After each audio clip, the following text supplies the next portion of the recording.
when a prospective plaintiff walks into your firm or your office and alleges a retaliation claim, what factors do you look at in determining whether or not to take on the case?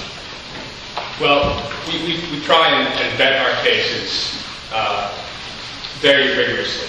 And there's a lot of different factors that we look at in no particular order. But one is what is the company that this person is employed by? Is this a company that at the end of the day has financial resources to pay judgment? Unfortunately, we have had cases that we've won, and at the end of the day, the company's bankrupt, we're having the money, and then we're chasing after it. And at the end of the day, while I like what I do and it's for social good, at the end of the day, I'm running a business as well. So I don't want to take on a case where at the end of the day, you're not going to be able to collect. In the context, along those same lines, in the context of retaliation, you've got to know what are the damages. Now, while Bill and I have both spoken about how retaliation has broadened to include things like isolation and to include things like not being invited to meetings and things, what are the damages in a case like that? And how do you quantify those damages if the person is still making the same salary? Those damages are very difficult to prove. Perhaps you could argue that their income stream in the future is not going to be affected, and that their bonuses are going to be affected, and that they might not get the pay raises. It's very speculative, and courts are somewhat reluctant to go down that road. So you've got to know what, at the end of the day, the economic damages in the case are. Credibility is obviously critical. You've got to believe your client. When you've got to see what they complained about in the context of retaliation. There are emails and things that I've seen that are the basis for the retaliation claim that just aren't credible. It seems like the employee knows they're going to be fired, and they've just lobbed in a complaint of discrimination to sort of protect themselves. That happens. And I don't want to be involved in that sort of a case because at the end of the day, I think the employer will likely be able to prove that the decision to terminate this employee or to promote this employee was made prior to the protected activity or the alleged protected activity that was engaged in. You also need to look at there's some issues that have arisen in terms of what actually constitutes protected activity, what actually constitutes a complaint. And if the person complains about, for instance, that the CEO is having an affair with his secretary, which we refer to as, it's actually called the paramour's exception. It's actually not against the law for a CEO to have an affair with their secretary. It's not discrimination. The reason being, because of the paramour's exception, is that you're treating men and women the same. In other words, everyone else who works in that office, men or women, are not getting the same advantages that the secretary is having because she's having an affair. The secretary might have a claim of sexual harassment or whatnot, but I'm talking about the other people in the office. So, for instance, if one of these people complains to HR, I feel like I'm being slighted and not given the same opportunities because the CEO is having this affair, complains about that, and then is terminated because of that. The law actually does not, believe it or not, even if the complaint is made in good faith, the law does not recognize a retaliation claim for that, because the law says that the underlying claim has no basis. And this is under federal law, the recent case. That I actually lost a case under federal law, and then we went into New York City, which has a much more expansive statute. And so we were litigating that case under the city law, and we never got a decision on that issue under city law. But that would be something that when I'm speaking to a prospective client, that I want to know, what did you complain about? And finally, you obviously want to know, what was the result of your complaint? What did the company do? What kind of investigation did they do, if any? What did they do with the person who you were accusing of discrimination or harassment and the like? Bill, did you want to say anything about that? No, I think Doug made the point about vetting these cases. I think from the management side, I think it's important to know the law firm that is representing the individual and whether or not they do vet their cases, frankly. I mean, I think there's a certain amount of credibility or lack of it that comes sometimes with counsel for the employee in these cases, to the extent that you know it's a law firm that knows the area of law, to the extent it's a law firm that would vet the case so that there might be something there. So I think that's an element that we look at on the employer side as well. I guess this question is for Doug, if you can tell us about any names. After agreeing to take on the Retaliation Committee's case, have there been instances when you regretted taking on the case? What kind of facts led to that conclusion? I think these maybe refer to dog cases or dog cases. You never think you have a dog case, but sometimes you learn things that you didn't know. I mean, when you take on a client, you only have one side of the story. And so, I certainly keep an open mind when I send Bill a nasty letter laying out cases for our claims, and Bill calls me up. I'd be happy to listen to what Bill has to say about his side of the story. And really, I think I alluded to this in my prior answer, but the only two situations in which I've seen that I've regretted taking on a client are, one, when a client lies to me. If a client lies to me, they're done. See you later. And sure, that happens, unfortunately. And the second thing is where the employer can demonstrate to me conclusively that they had made the decision to take the adverse employment action prior to my client engaging in the protected activity. A lot of times, what I see is that there's a discussion about potentially terminating the employee or potentially demoting or transferring the employee, but no final conclusion had been made until they engaged in protected activity. That's not the end of the world. But if the decision had actually been made and then the complaint was made after that, then there's no case. Does the identity of the law firm representing the retaliation claimant impact your advice? I think at the end of the day, the legal issues and advice is generally consistent. I do think, I think Doug made the point in response to an earlier question, because the employment cases, the retaliation cases particularly, can be very attractive. You do have lawyers taking on these cases now on the plaintiff side that really are not employment lawyers, personal injury lawyers, or whatever it is they might do. And it's actually, this may surprise you, but those can sometimes be more difficult to deal with because they don't have a real sense of what the underlying exposure, the merits of the claim might be. And it's often a process on the management side of really having to try to educate that person about the fact that either there's no claim or if there is a claim, as Doug said, there's no damages. So at some level, we would prefer the firm to be a firm that actually knows something about employment law because it can be a swifter in trying to reach resolution or not. The other thing that, again, informs the advice we give, is it a firm that knows, which of your buttons to press? I mean, I look to my right here, and Doug was formerly with the good guys. He was a manager. And I think that gives good perspectives. And by that I mean, he knows which of your buttons to press. That implicating your senior management is not a good thing. Involving your parent company is not going to have you sleep more easily. And if it's a firm that knows those things, they can certainly be more challenging to deal with. Is it a firm that will litigate? Is it a firm that we know takes these things in and will settle it? It's just a matter of hitting a number. Is it a firm that will take these things to trial if we're not able to reach a resolution? And finally, is it a firm that will go to the press?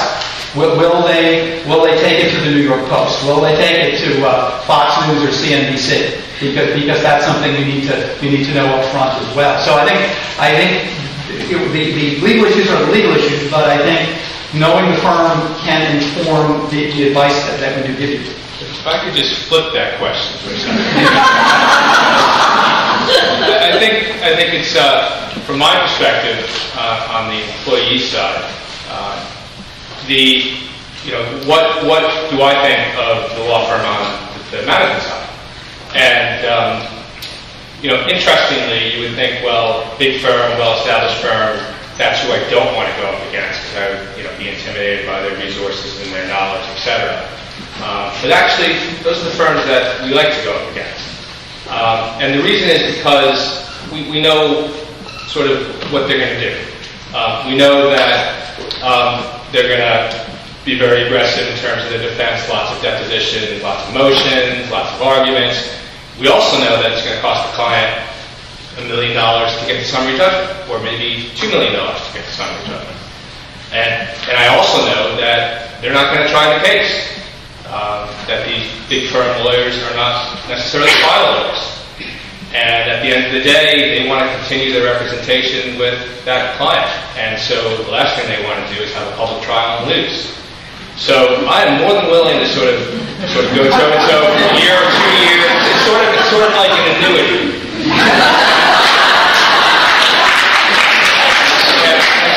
So I am more than willing to sort of wait it out. We've got the steady stream of cases. I've got the ones I filed 3 years ago that are coming up now for summary judgment. And I know that eventually, the check will come. But it's more difficult when you have a smaller firm that is doing this, or a litigation boutique firm that they're much more difficult to deal with because they don't have those same sort of motivations. Not a knock against Bill or his firm, but that's just how I see it. I've been so nice, What kind of retaliation claims have you lost or been defeated in that have resulted in these so-called annuities? Just in terms of the complaint being made after the decision had already been reached is really the big one, I think. Or not being able to prove at the end of the day that the decision was made because of the protected activity. Those are questions of fact typically that a jury's going to have to decide. What are the biggest mistakes that HR professionals make when a claim of discrimination or harassment is alleged? And what mistakes are made when retaliation claims are asserted? Yes, we don't make mistakes. Maybe start the ball on this one. I think on the discrimination side, I think the biggest mistakes I see when a complaint is made internally is, in some instances, a prompt investigation does not occur. Whether it's because HR or management is not reacting swiftly and appropriately, varies in the particular instance, but I think the importance of that prompt and thorough investigation can't be overstated. And one of the traps we see so often is, particularly where managers are concerned, somebody visits a manager and closes the door and begins the discussion with, off the record. Just between us. I don't want you to do anything about this, but... And then what follows is a story that suggests some form of company policy has been violated, whether it's harassment, discrimination, financial, ethical impropriety.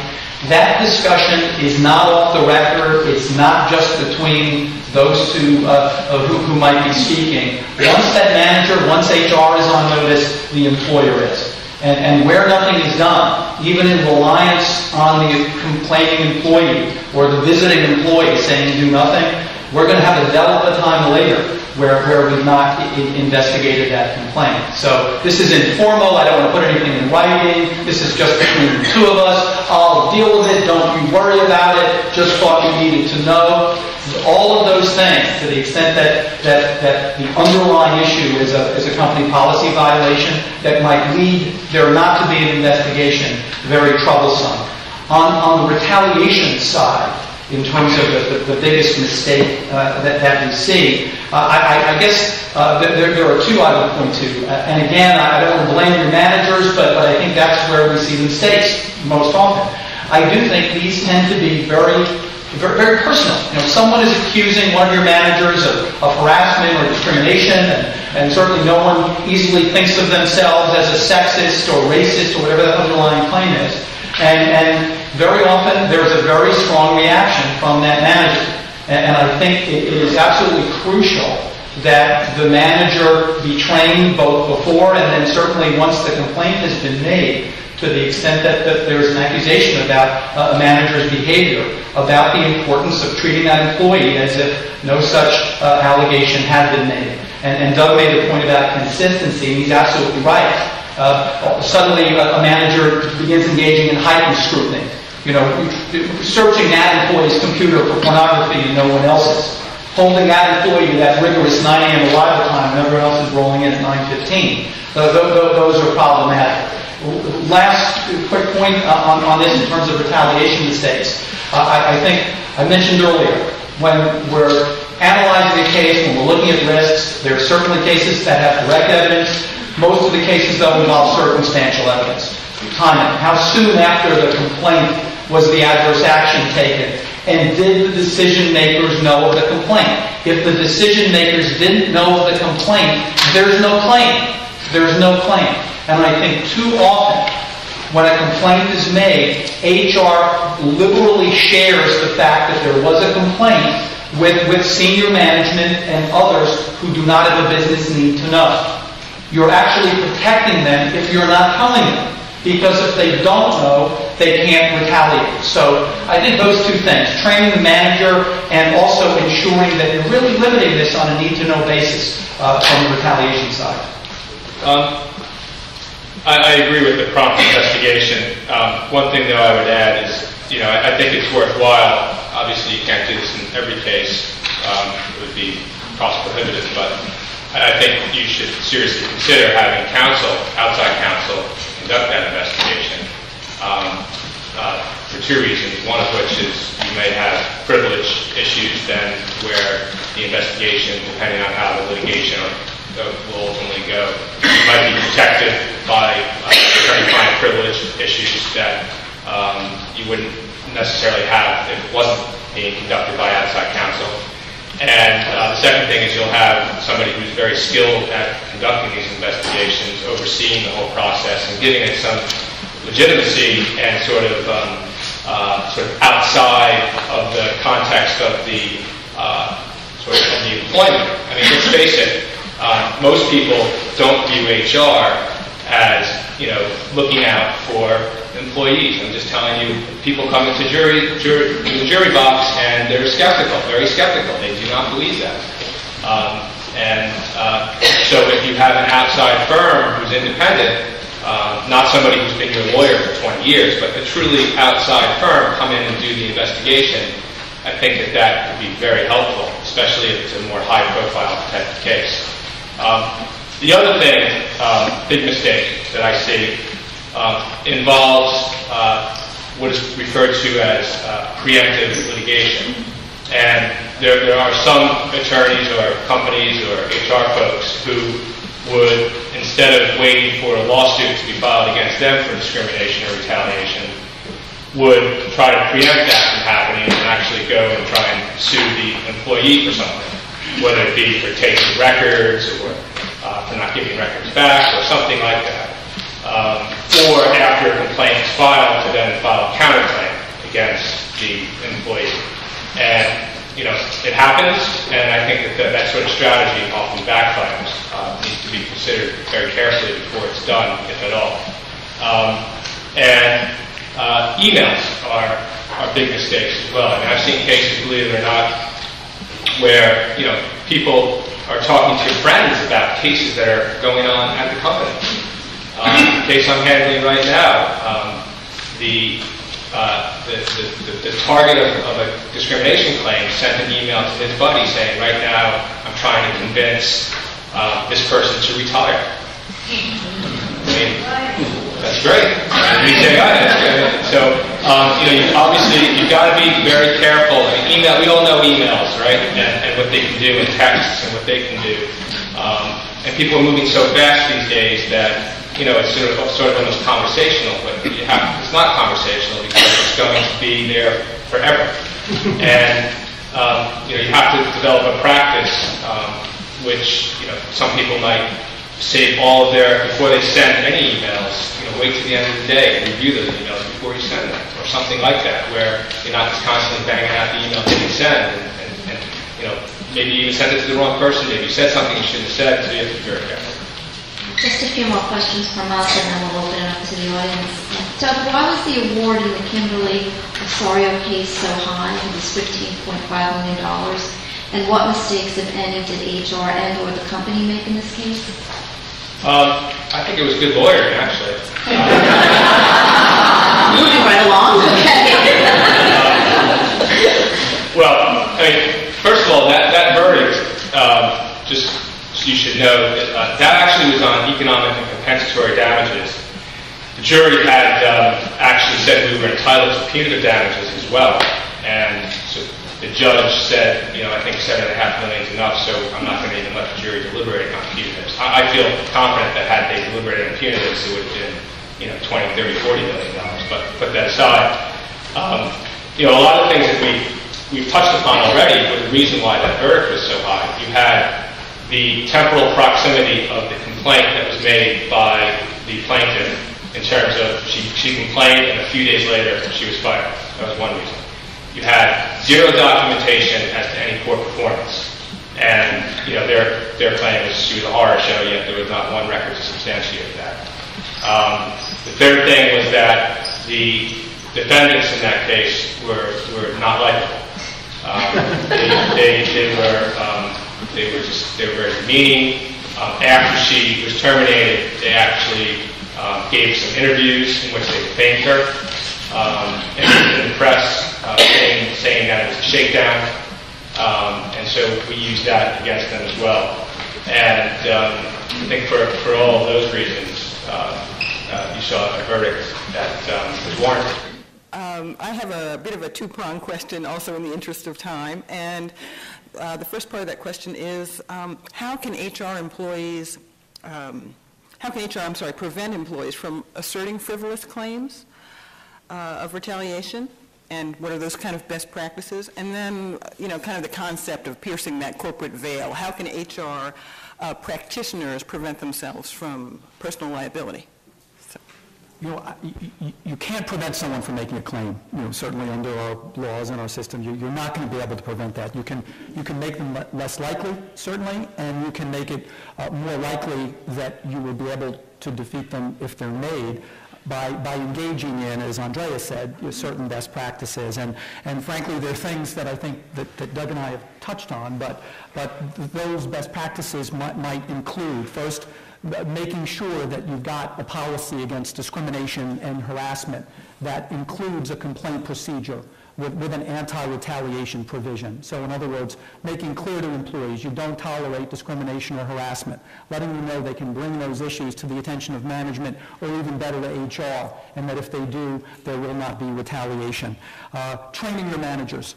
It is not fair to your managers who are out there on the front lines interacting with employees day to day if you've not taken the time to have them understand, as best as you can have them understand it, what your expectations are of them around personnel decision-making, around having business reasons and being consistent and what to document and when. Maintaining confidentiality of the investigative process. As I've mentioned, when that complaint is made, I think it is to your advantage to respect as much as possible the confidentiality of the complainant and those others involved, and to make sure that they understand that you expect that they will likewise treat this in confidential fashion. Engage in due process. Although due process nowhere appears in Title VII, I think that when it comes to defending a later claim of retaliation, if you can demonstrate when that initial protected activity occurred, you responded promptly and swiftly, and you took it seriously, and you treated it confidentially, you're going to be in a far better position to defend it. I think it's also important at the conclusion of whatever investigation you do, that you do circle back to the complainant, if you will, and discuss with that person what the findings were. and what you're going to do in respect of that claim. I think Doug is right. I think there can be a lot of cynicism about HR and its role and who it's advocating for, and I think that's certainly there. But on the other hand, we work with many clients where the HR people are very talented and well respected and really are seen as employee advocates. And so I think that's something that can be crucial in defending against these cases. Consider timing at a very practical level. I'm sorry to say it, but if somebody rolls into your office on March 15 to complain about harassment, and on March 22 the manager is saying, gee, X really needs to go, I mean, we need to take a step back and assess how that came to be and what the exposure is. And lastly, and this will sound like a drumbeat for lawyers, but I'm not necessarily referring to external counsel. We're very fine in-house lawyers. I see here some of you that I have the pleasure of working with. Get advice. I mean, when you've got somebody who's engaged in protected activity and you're contemplating taking an adverse employment action, there are going to be legal issues there.